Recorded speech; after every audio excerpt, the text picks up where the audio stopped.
جو اللہ کے لیے ہو، وہ خود شناسی جس کا مقصد خدا شناسی ہو، اس کا ایک بنیادی اصول ہے، اور وہ بنیادی اصول یہ ہے کہ انسمپیتھیٹک ایویلیویشن آف دی سیلف، کہ اس خود شناسی کے لیے جو آپ خدا کے لیے کر رہے ہیں، اپنی ذات سے اور نفس سے ہمدردی بہت بڑا گناہ ہے۔ جب تک آپ اپنی ذات کو محترم سمجھیں گے، جب تک آپ اپنی ذات کو اپنے نزدیک اہم تر سمجھیں گے، اور جب تک دنیا کے مقاصد میں، رسپانسز میں، رویوں میں آپ اپنے آپ کو کسی طریقے سے بھی مظلوم سمجھیں گے تو آپ خدا نہیں پا سکتے۔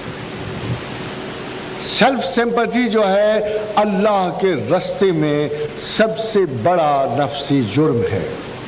آپ چاہے کتنے بھی سائیکو اینالیسس کر لیں، کوئی بھی نفس کا یہ ظلم جو ہے آپ کو کبھی خدا کے قریب نہیں آنے دے گا۔ وہ شخص جو سیلف کے ساتھ سمپتھائز کرتا ہے، جو اپنے آپ کو ہمدردی سے ایویلیویٹ کرتا ہے، جو اپنے کسی کیلیبر اور کسی کوالٹی پہ تفاخر کا اظہار کرتا ہے،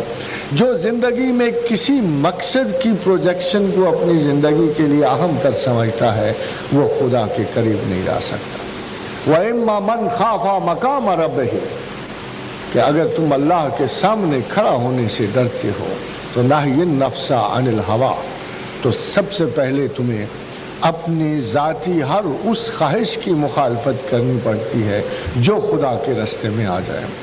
اور دوسرے ہر اس فیشن کی مخالفت کرنی پڑتی ہے جو آپ کو طریق راستی سے دور لے۔ یہ وہ انالیسز ہے جس کے لیے آپ کو شب و روز کی جد و جہد کرنی پڑتی، وہ طریقہ کار جس میں آپ اپنے اوپر ایک تھرڈ سیلف کو محیط کرتے۔ جنرلی لوگوں کے دو سیلف کام کر رہے ہوتے ہیں، ایک وہ جو ترغیب نفس دیتا ہے، اور وہ جو ان کو اس ترغیب کے خلاف ہدایت کر رہا ہوتا ہے۔ مگر مسٹک کا یا خدا شناس کا ایک تیسرا سیلف ہوتا ہے جو دونوں سے انکنسرنڈ ہو کر اپنی ذات کو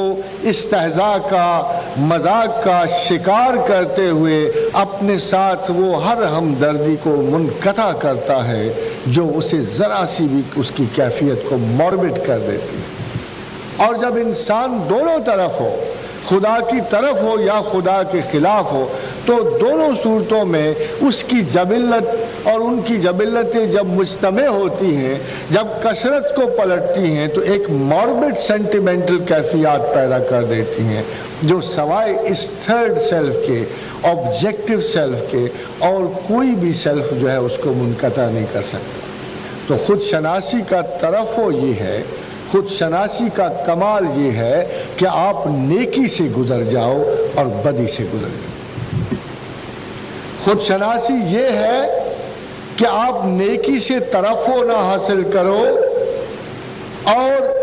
بدی سے آپ کی رجعت نہ ٹوٹے، حتیٰ کہ انسان تجرباتی ادوار میں اپنی کیفیات ذات کے ساتھ، اپنی جبلی اقدار کے ساتھ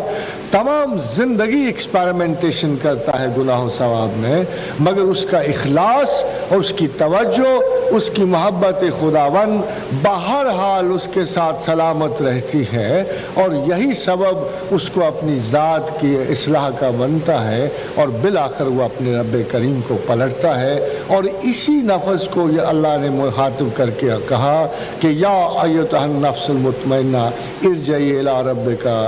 مرضیہ، کہ اے نفس مطمئن اللہ کو پلٹ اور تو اپنے رب سے راضی ہو، اور تو خداوند کریم کا وہ بندہ ہے جس نے اپنے سیلف کو سختی سے، اپنے سیلف کو نان سمپیتھیٹک ایٹیچیوڈ سے مرتب کیا،